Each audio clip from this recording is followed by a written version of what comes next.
The truck came on a Wednesday, which was already the wrong kind of day. Callum had learned, somewhere in the years after Joanna died, that Wednesdays had a particular weight to them. Not the dread of Mondays or the exhaustion of Fridays. Wednesdays just sat in the middle of everything like a stone in still water, and whatever happened on a Wednesday had a way of mattering more than it should. He was under a '09 Silverado when he heard the diesel engine of the flatbed rumbling down Birch Line Road. He slid out from beneath the truck on his creeper, wiped his hands on his shop rag, and stood up in time to see the rig pull past his fence and stop in the gravel lot beside the garage. The driver climbed down from the cab and looked at a clipboard, without acknowledging Callum at all. "Holt's?" the driver said, still reading the clipboard. "Kerrigan's," Callum said, "was Holt's, changed the name 3 years ago." The driver didn't seem interested in that distinction. He walked around to the flatbed and started working the tie-downs. On the trailer sat 7 crates, wooden weathered, each one bolted shut, and through the slats Callum could see the dull gray of cast iron, engine blocks. He counted them. 7. "What is this?" he said. "Delivery for A." The driver squinted at the clipboard. "Kerrigan's garage. Signed off by Langford Industrial. You want 'em or not?" "I've got 3 more stops before Sudbury." Callum did not want them. He had not ordered them. He had not spoken to anyone at Langford Industrial since the spring, when a woman named Elspeth Langford had brought her personal vehicle in for brake work and told him, while he was writing up the invoice, that his shop had potential. He hadn't thought much of the comment. People said things. "There's been a mistake," he said. The driver handed him a document. Callum read it twice, then looked up. The paperwork had his address on it, his shop name, the old one, and at the bottom a note in small print. "Engines delivered as is, no warranty expressed or implied, origin equipment decommissioned from fleet service, value assessed at 0. Assessed at 0. He looked at the crates again. "I'm not paying for these," he said. "Already paid," the driver said, not looking up from his tie-down work. "Or written off. Same thing to us." Callum stood in the gravel and felt the October air come off Lake Huron the way it always did this time of year, cold and damp and carrying the smell of something about to end. Behind him, inside the garage, he could hear the radio he'd left on. Behind that, upstairs through the window he'd left cracked, he could hear his daughter Rosie singing to herself in a voice that had not yet decided whether it wanted to be serious about things. He signed the delivery form. He didn't know why. He told himself it was because it was easier than arguing with a man who had 3 stops before Sudbury.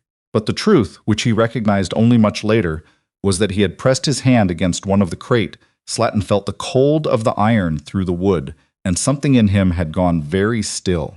Rosie was 9, and she had opinions about the engines immediately.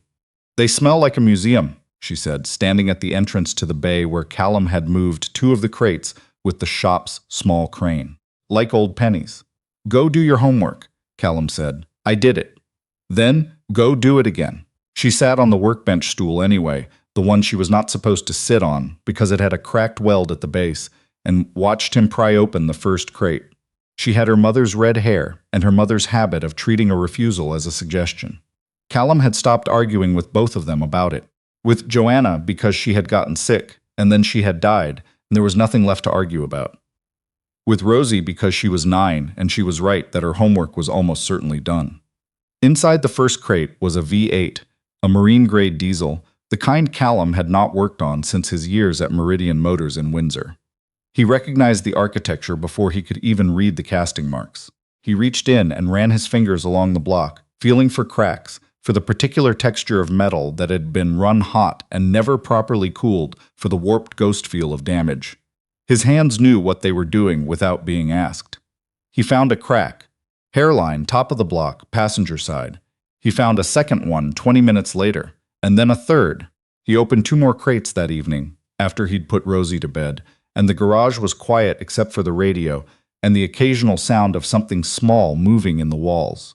All 7 engines were damaged, some with cracks, some with seized components, one with what looked like catastrophic water intrusion. All of them, by any reasonable assessment, were dead. He poured himself a coffee he didn't drink and sat in his office, which was a room the size of a large closet with a desk and a space heater and a photograph of Joanna on the windowsill, and he thought about what he'd signed for. His name was Declan Kerrigan. He was 41 years old.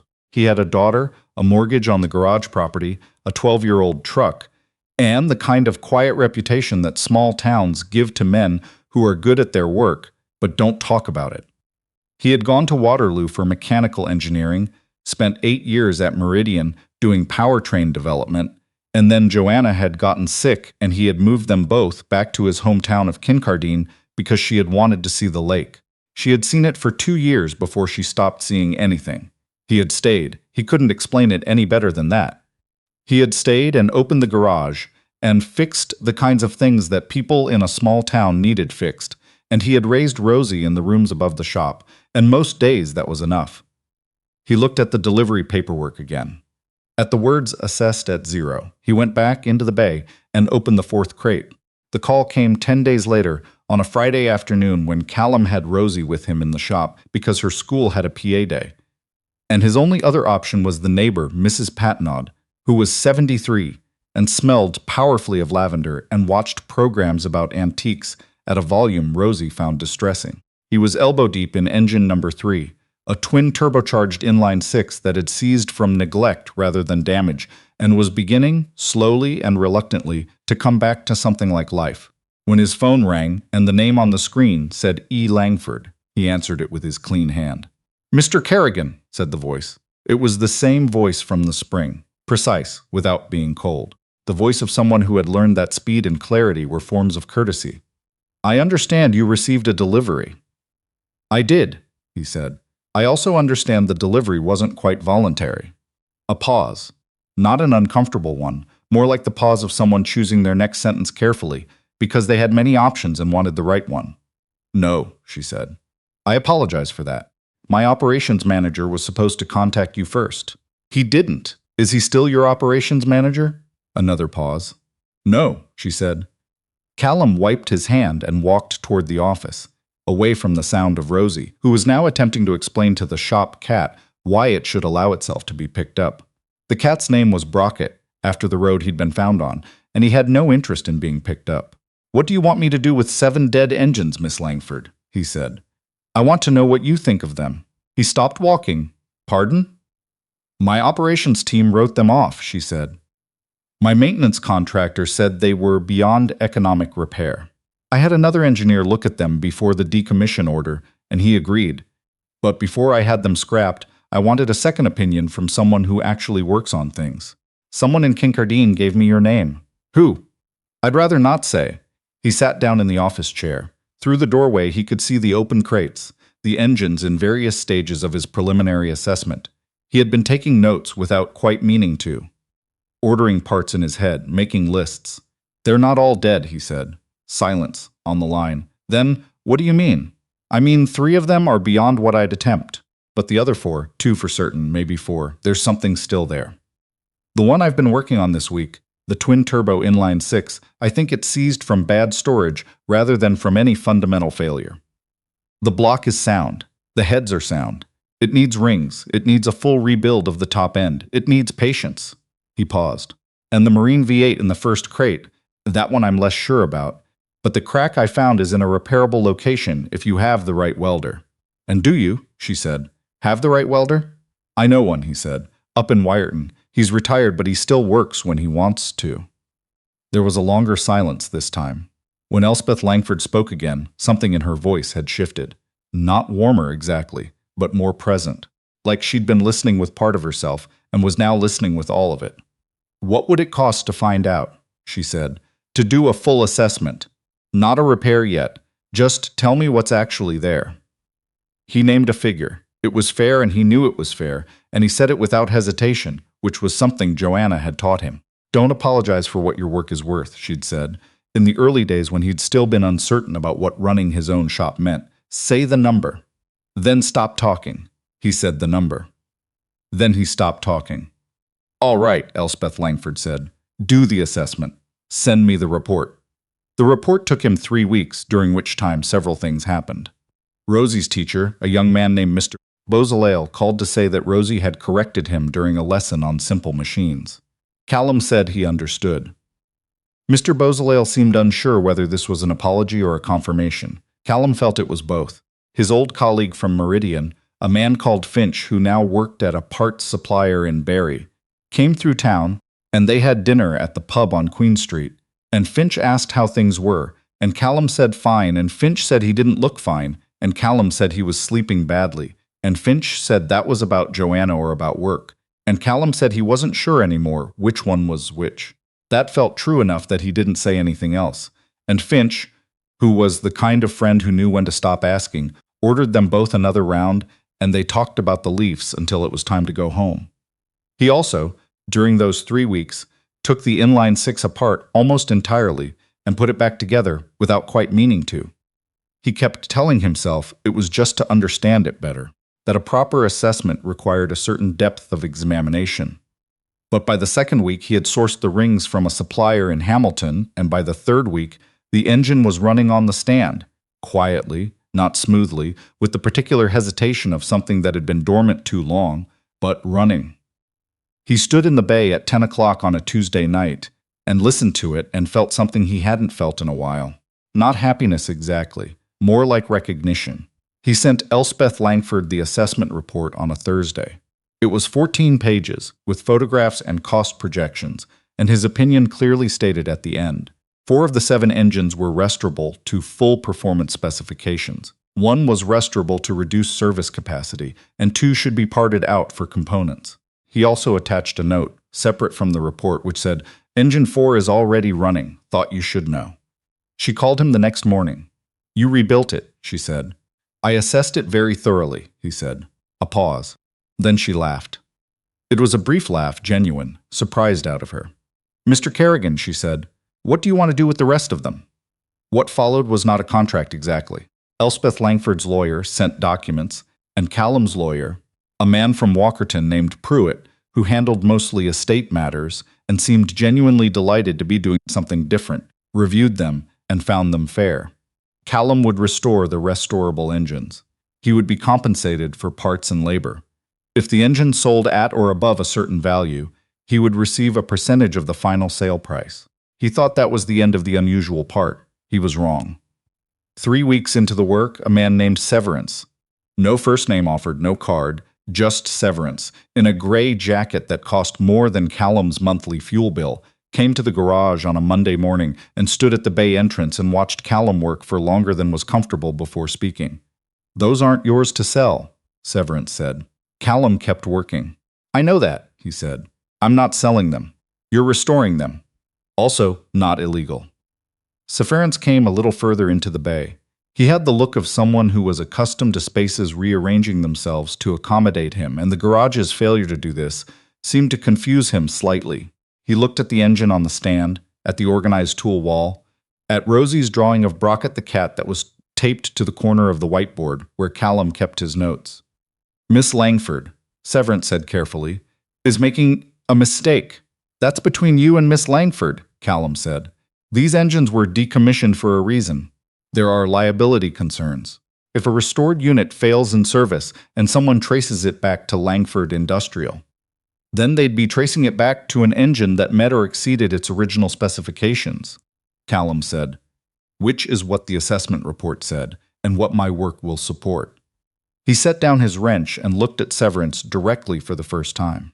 "Is there something specific you wanted, or did you drive from wherever you drove from to tell me that your employer might be making a mistake?" Severance looked at him for a moment. There was something in the look that Callum filed away, not hostility, which he understood, but something more calculated, the look of a man deciding how much to reveal and settling on less than he knew.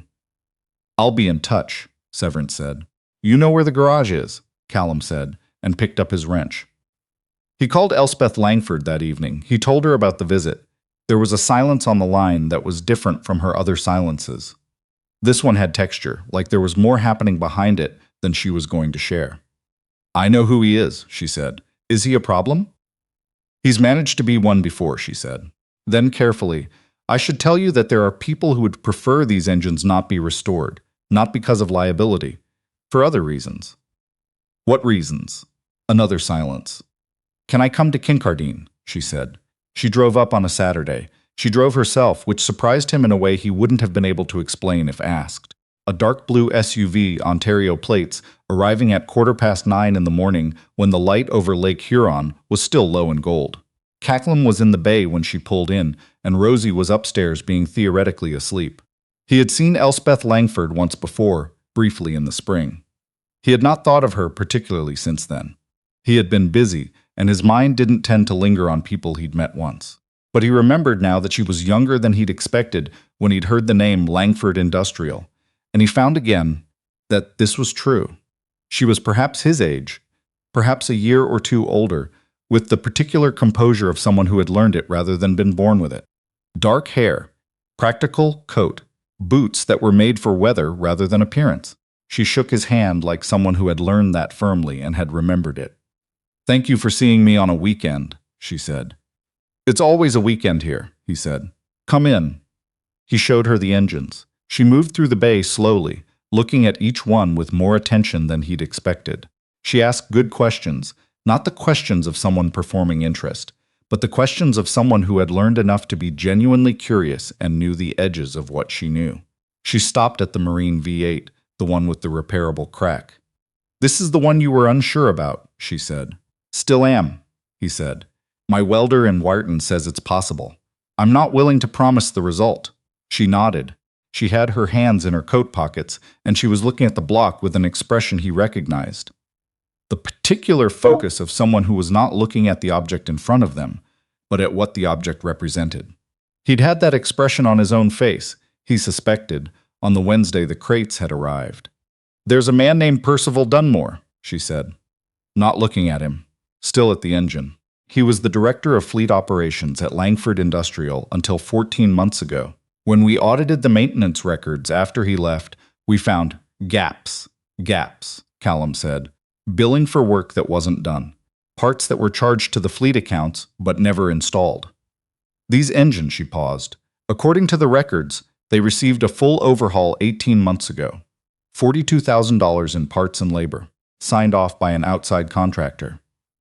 Callum looked at the engines, at their condition, at what 14 pages of assessment had told him about what had and hadn't been done to them. "That overhaul didn't happen," he said. "No," she said. "It didn't." She turned from the engine then and looked at him. "The contractor who signed off on the ghost work is still operating. He has contracts with 3 other companies in the region. If I can show, concretely, with documentation, what condition these engines were actually in at the time of that alleged overhaul, then what he signed off on becomes evidence. And severance," Callum said. Something moved across her face, brief and controlled. "Severance worked for Dunmore," she said, "in an administrative capacity. He was let go when Dunmore left.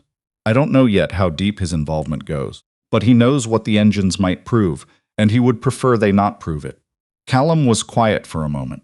He looked at the V8, at the crack in the block that a fraudulent service record said had been repaired 18 months ago, and that was demonstrably still there. "You need the assessment report as evidence," he said. "I need someone who can stand behind it," she said. "Testify to it if it comes to that. A professional engineer, someone who knows these engines." "I haven't maintained my PN designation," he said. "I let it lapse when I left Meridian." "I know," she said. "I looked into your background before I had the engine sent here. But there are ways to establish expertise that don't require a current designation. And there's another engineer, a woman in Guelph, Dr. Tamblin, who has reviewed your assessment report and is prepared to co-sign it." He hadn't known that. He looked at her and felt the particular sensation of understanding that a thing had been considerably more organized than it appeared. "You've been planning this for a while," he said. "I've been hoping," she said. There was a distinction in her voice between those two things, and she meant it. "I couldn't plan it until I knew what you'd find, and I couldn't know what you'd find until someone actually looked." Upstairs, he heard the particular sound of Rosie deciding to stop being asleep. The soft impact of feet on the floor, the creak of the ceiling above the office. He looked up reflexively the way he always did. "Is that your daughter?" Elspeth said. "She'll be down in a few minutes," he said. "She doesn't miss much. Should I?" Elspeth gestured vaguely toward the door. "No," he said.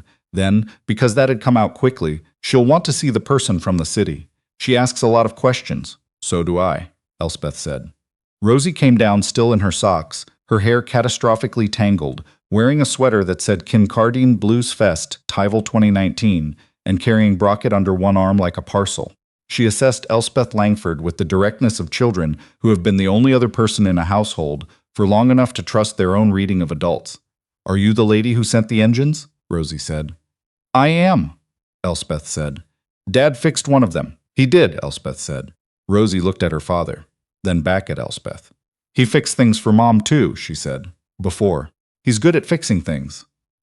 The statement was simple and matter-of-fact, and it landed the way Rosie's statements sometimes did, like something she'd said without knowing its weight.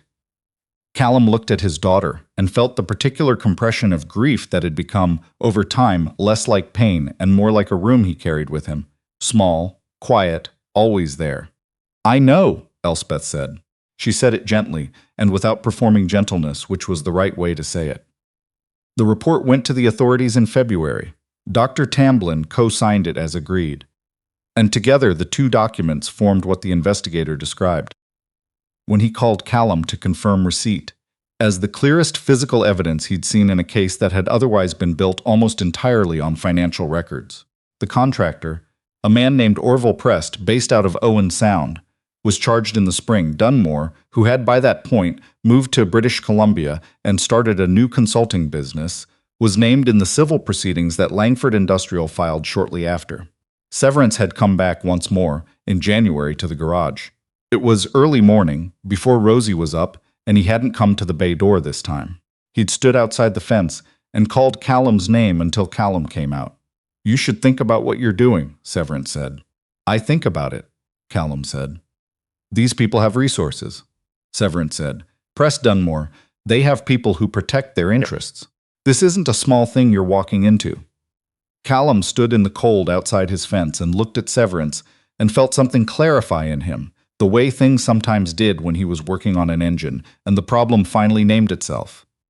"I'm a mechanic in Kincardine," he said. "I signed for 7 engines I didn't order and found out someone had stolen from the people who sent them. I wrote down what I found. That's what I did. If that's walking into something, then all right." Severance left. He didn't come back. The engines sold through an industrial auction in late April. Callum was not present. He had a waiting list of regular work that had grown while he'd been occupied, and a customer's Tacoma had decided to develop transmission problems at the worst possible time, as transmissions tend to do. But Elspeth called him the evening of the auction. "The Marine V8, she said. "The one you were unsure about." "What happened?" "Your welder in Wyerton," she said, and he could hear something in her voice that was trying to be professional and not quite managing it, "is apparently very, very good." The 4 restored engines sold for a combined total that Callum would not repeat to people, because it sounded like boasting, and he had not been raised to boast. His percentage was enough to pay off the remaining mortgage on the garage property and have something left over, which he put in an account for Rosie's education and didn't tell her about, because she was 9 and 9-year-olds did not need to understand compound interest. Elspeth had asked him, the last time they spoke before the auction, whether he would want to do more work of that kind. Assessment, restoration, the particular forensic quality of taking something apart to understand not just what it was, but what had been done to it and when. There were, she said, other situations, not necessarily hers, but she knew people. He had said he would think about it. He thought about it on the day the auction results came in, standing in the bay with the Tacoma on the hoist, and Brockett sitting on the tool chest watching him with the particular detachment of a cat who had decided this whole business was beneath comment. He thought about the 7 crates arriving on a Wednesday, about the weight of the cast iron through the wooden slat, about the way the inline 6 had sounded when it finally ran, hesitant, then steadier, then finding something like its own rhythm. He thought about Rosie saying he's good at fixing things to a stranger she'd decided to trust us, in the unself-conscious way that children say the truest things. He thought about Joanna, which he did every day, in the way that had changed over time from the sharp variety to something more like what she would have said, which was probably something brisk and accurate, and said while she was doing 2 other things. She had never had patience for unnecessary delay. Neither, when it came to it, did he. He called Elspeth Langford back that afternoon, between the Tacoma's transmission and the oil change he had scheduled after it. She picked up on the second ring.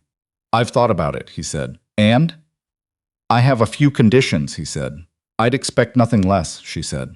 The lake was gray that day, the way it got in late April before the weather decided what it was going to be, and the birch trees along the road were just beginning to think about leaves. Through the open bay door, Kincardine looked exactly like itself, small and weathered and absolutely permanent, and Declan Kerrigan stood in his garage with his hand that had engine grease on it holding a phone, and began to explain what he needed.